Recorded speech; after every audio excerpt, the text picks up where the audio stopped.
이제 특검이 조사하고 있는 좀 혐의 내용도 조금씩 나오고 있는데 국무회의 관련해서요.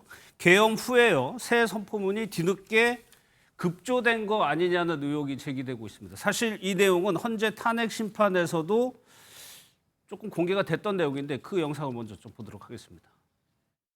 문서 기한자인 실무자가 이 내용을 알 수 있기 때문에 이런 경우에는 사후에 전자결제로 할 수 있는 거라고 저는 생각하고요.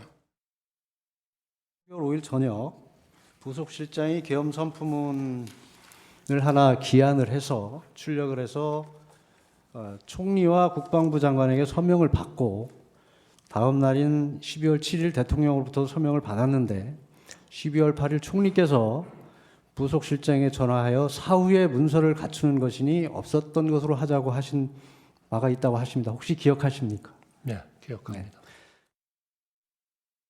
이건 벌써 저 내용인데 윤곽근 변호사가 질문한 저 내용 그대로 지금 조사를 하고 있다는 것 같아요. 실제로 저렇다면 문제가 될 수 있는 겁니까? 네, 그렇습니다. 사실 특히 한덕수 전 국무총리는요, 이 비상계엄 선포 직전에 있었던 국무회의 과정 중에 나는 비상계엄 선포 내용을 미리 알지도 못했고 또 그 자리에서 우리들 국무위원들의 의견을 물을 때도 나를 포함한 많은 국무위원들이 반대했다라고 이야기를 했지 않습니까? 그런데 지금 나오고 있는 것이 이제 대통령의 국법상행위는 문서로 했었어야 되는데 윤 전 대통령은 당시 그렇게 하지 않았다는 거죠. 비상계엄 선포문이나 국회 통고를 이 문서로 하지 않았다라는 사실을 뒤늦게 이 전 민정수석으로부터 듣고 이제 황급하게 한덕수 전 총리에게 전화를 걸어서 이 비상계엄 선포문을 만들고요. 여기에 이제 한 총리의 서명과 김용현 전 장관의 서명을 급히 넣어서 사후에 만들었다가 이후에 한 총리가 이렇게 사후적으로 하는 게 문제가 될 것 같다라는 연락을 받아서 결국 폐기하게 됐다라는 것이 지금 받고 있는 혐의고 아마 이 부분은 윤 전 대통령 측에서도 인정을 할 것으로 보입니다. 왜냐하면 이렇게 헌법재판 과정에서 나왔으니까요. 이것이 사실이라면 한 총리가 과연 이 비상계엄 선포 전에 이러한 부분을 몰랐겠느냐 그간의 진술에 대해서도 문제가 생길 수 있는 것들이고요. 공범 내지는 방조 정도의 혐의가 있는 것이 아니냐라는 부분들이 많은 부분이 문제가 되기 때문에 아마 한 총리에 대해서 조만간 특검에서 소환을 할 것 같고 굉장히 수사가 급물살을 탈 것 같고요. 또 이 부분 관련해서 결국 윤 전 대통령의 직권남용, 국무위원들에 대한 직권남용이랄지 여러 가지 부분들에 대한 추가 인지 수사가 일어날 가능성도 있을 것 같습니다. 김구희 시장, 여기서 한덕수 총리가 그랬다는 거예요. 사후에 문건을 만들었다는 게 알려지면 또 다른 논쟁을 나올 수 있으니까 폐기하자라고 이제 언론에 보도가 되고 있는데 그러면 지난 대선에서 경선 과정을 되돌아보면 경선 과정 단일화에 굉장히 적극적이었습니다. 한덕수 전 총리 이런 상황을 감안할 거 알고 있었겠죠. 이런 것들이 가만히 됐을까요? 한덕수 총리 본인은 알았겠죠. 그런 일이 있었으니까. 그러나 우리 당의 대선 후보 경선 과정에서 이제 후보 단일화 과정을 보면 우리 당 지도부가 저 상황을 알았을지 몰랐을지 모르겠습니다만 저 상황을 알고도 오히려 후보를 한덕수 후보로 교체하려고 했던 거라고 우리가 보기에는 좀 과도한 해석이고요. 당시 한덕수 후보로의 강제 단일화 후보 교체를 시도했던 것은 굉장히 비정상적이고 불법적인 과정이었습니다만 당시 그걸 강행했던 지도부의 입장도 이유는 딱 하나였죠. 당시 한덕수 후보에 대해서 지지율이 높게 나왔다는 이유 그거였습니다. 여론조사상으로 보면 당시 한덕수 후보에 대한 나름대로의 지지가 있었고 또 한덕수 후보가 대변되는 나름대로의 중도 실용적인 어떤 이미지로 한번 해볼 만하다라는 게 있었기 때문에 한덕수 후보에 대해서 후보 교체를 좀 시도했던 것이지 지금 이야기 나온 것처럼 국무회의 회의록이나 서류를 사후에 또 만들었다가 또 폐기하는 이런 식의 좀 불법적인 과정을 감안해서 후보 교체를 한덕수로 해라고 했다는 것은 제가 볼 때 아직은 밝혀진 바가 없고 제가 생각해도 우리 당에서 그것까지 생각해서 그 부분에 대한 고려 때문에 했다고 하는 것은 좀 너무 어불성설이지 않나 싶습니다. 알겠습니다. 정성호 법무부 장관 후보자가요. 오늘 입장을 검찰개혁과 관련해서 입장을 표명했습니다. 심우정 검찰총장은 또 사의를 표명했고요. 일단 영상부터 보겠습니다.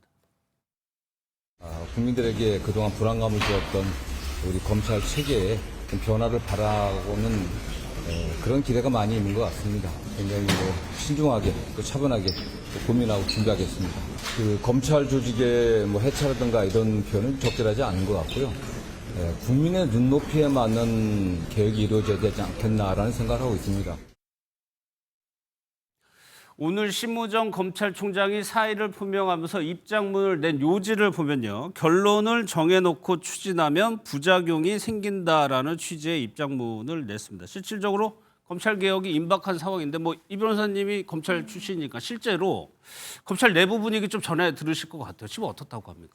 굉장히 검사들이 혼란스러워하고 있습니다. 예. 그러니까 지금 이제 기소만 담당하는 이제 기소청과 공소청을 분리하겠고 이 중대범죄를 수사하는 중수청을 또 따로 분리하겠다라는 거잖아요. 예. 그러면 현재 검사 수가 한 2,000명이 조금 넘습니다. 그렇다라고 한다면 2,000명을 전부 다 공소청에 넣을 수는 없거든요. 왜냐하면 예. 공소유지하는데 2,000명이 다 필요하진 않거든요. 그렇다라고 한다면 누군가는 자신이 원치 않아도 중수청 등에 가야 되는데 자신들이 임관할 때는 모두 검사로 검찰청에서 근무하는 검사로 임관을 한 거잖아요. 그런데 지금은 나의 신분 보장이 어디까지 되는 것인지 내가 몇 급 공무원으로 인정이 되는 것인지에 대해서 굉장히 혼란스러워하고 있고 예. 누가 중수청으로 갈 것인가 나의 의사가 어디 정도까지 반영이 될 것인가 혼란스러워하고 있고 예. 또 바로 이렇게 분리가 된다고 하면 현재 검사실에서 가지고 있는 검찰 단계의 사건들이 굉장히 많습니다. 예. 수만 건이 될 것 같고 그 이상이 될 수도 있다고 생각이 드는데 이 사건들을 그러면 전부 다 경찰로 내려버리면 이 사건에 마비가 온다는 거죠. 그래서 급박하게 검찰개혁이 진행될 경우에 이 피해가 온전히 국민들한테 갈 수 있기 때문에 검사들도 분명한 청사진을 좀 제시하기를 희망하는 것 같고 이 부분에 대해서 신속성도 중요하지만 정확하고 체계적인 개혁이 좀 필요하지 않나라는 의견들이 예. 나오고 있습니다. 그런 맥락이었을까요? 보기에는 어제 정성호 후보자 같은 경우는 검찰청 이름이 바뀔 것이라고 강하게 얘기했다가 오늘은 검찰 해체가 아니라고 조금 톤다운하는 모습을 보였어요. 그러니까 쉽진 않거든요. 검찰 개혁이 전 정권에서도 다 실패했었고. 쉽지 않죠.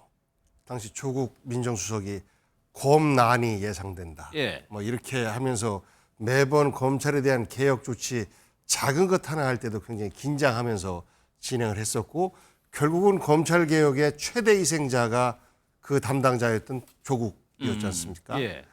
전 이번에도 그러한 거를 미리 방지하기 위해서 여러 가지 장치들을 준비를 하고 말씀하신 대로 여러 가지 수사 사항의 어떤 그 지연이나 이런 부분들을 방지하기 위한 조치들을 동시에 해 가면서 개혁을 해 나가야 되는데 만만치 않은 과제인 것만은 분명합니다. 예. 그런데 저거를 수사를 제대로 유지하면서 기소와 수사를 분리할 수 있는 이런 방법을 가장 지혜롭게 찾아낼 수 있는 곳은 검찰청 당사자들이에요. 이들이 이재명 정부의 국정기획의 구상에 맞게끔 이런 식으로 배분을 하면 기존에 있는 수사를 제대로 해가면서 검찰의 지금까지의 부작용을 없앨 수 있겠습니다라는 안을 가져와야 되는 게 이 검찰의 역할이고 이재명 정부의 그 검찰개혁에 그 부응하는 모습인데 그런 것들을 아직 안 내놓고 있고 심우정 검찰총장도 이런 부분에 대한 우려만 이야기하고 있어서 결국은 검찰 전체가 스스로 개혁하기는 어려운 상황 아닌가 싶기도 합니다. 그렇다 보면 결국 이제 외부의 힘에 의해서 현재는 국민들이 검찰 개혁을 강하게 원하고 있기 때문에 국민들의 지지를 바탕으로 해서 조기에 빠르게 진행할 수밖에 없고 이거를 당에서 목소리를 내는 사람들은 좀 더 강한 톤으로 이야기한다면 개혁의 직접적인 실무 책임자인 정성호 이제 후보자 같은 경우에는 아무래도 그러한 우려들을 최소화시킬 수 있는 단어들을 선택할 수밖에 없는 것 아니겠습니까?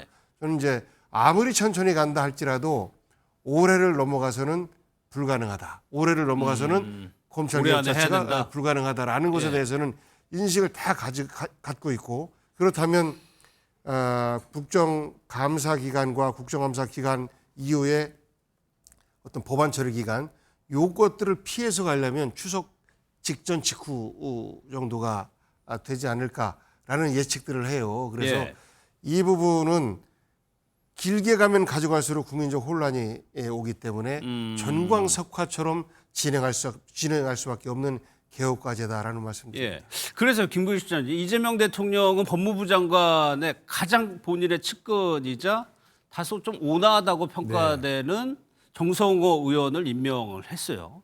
그러니까 다 같이 고려하는 측면이 있는 것 같거든요. 그러니까 정성호 법무장관 후보자를 임명하고 그다음에 민정수석 이 부분을 실무적으로 대통령실에서 보좌하는 게 민정수석 아니겠습니까? 거기에 봉욱 대검 차장을 임명했다는 것도 과거에 이 검수완박 시절에 봉욱 그 당시 대검 차장도 그랬고 그다음에 정성호 의원도 그랬고 굉장히 신중론자로 분류가 됩니다. 예. 그렇다고 한다면 검찰 개혁의 방향과 필요성에는 이재명 대통령이 동의하되 추진의 방식에서는 상당히 신중하면서 그리고 상당히 공론화 과정을 거치면서 좀 주의 깊게 해야 되겠다는 생각을 보여준 거라고 생각합니다. 그래서 지금 정성호 의원도 이 표현이 좀 더 순화된 표현으로 나오고 있는 거라고 생각이 들고 예. 또 이건 변호사 말씀하신 것처럼 실제로 이게 우리가 해방 이후에 이 검찰이라는 제도와 조직이 꾸준히 유지가 돼 왔던 건데 이걸 하루아침에 바꾼다고 했을 때 우리가 예상치 못한 또 예상할 수 있는 수많은 부작용과 대책들이 마련돼야 된다고 생각을 합니다. 예. 그것들을 섣부르게 대책 같은 걸 마련하지 않고 부작용에 대한 보완 작업이 없이 그냥 국민의 민심에 따라서 그것도 일부 민심에 따라서 섣부르게 했을 경우에는 저는 부작용이 크다고 보는 게 과거에 이렇게 옳다고 해서 했던 것들이 우리의 공수처를 받고 연동형 비례대표제 정치개혁을 보지 않았습니까? 연동형 비례대표제 할 때 모든 정치학자들이 다 동의하는 옳은 방향이었습니다.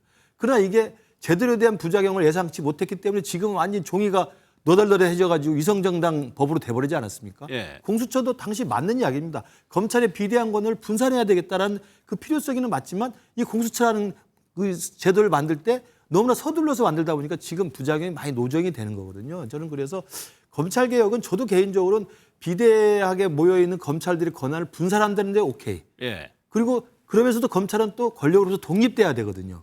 이 두 가지 권력의 분산과 권력으로부터 독립이라는 이 두 가지의 명제를 가장 잘 효과적으로 수용하면서도 부작용이 없게 하는 거. 예. 저는 그래서 좀 더 신중하게 그리고 좀 더 많은 합리적인 지혜를 모아서 추진해야 된다고 생각을 합니다. 신중하게 빠르게 해야 된다는 주장인데 이금 변호사 생각은 어떠세요? 저도 이제 한때나마 검찰에 예. 몸을 담았고 현재는 이제 형사전문 변호사로 일을 하잖아요. 근데 저는 검찰 개혁을 할 때 반드시 정부에서 불의의 시민들이 피해를 입지 않도록 하는 것을 가장 중요한 개혁 과제로 삼아야 된다라는 생각이 듭니다. 예. 제가 실무에서 변호사 일을 하면서 검경수사권 조정이 되고 나서요. 고소장을 한 개를 넣으면 예전에 검경수사권 전에는 1년 이내에 이 기소 여부가 결정이 되는데 이제는 2년 이상 걸리는 사건들이 굉장히 많고 특히 재산범죄 같은 경우가 그렇습니다.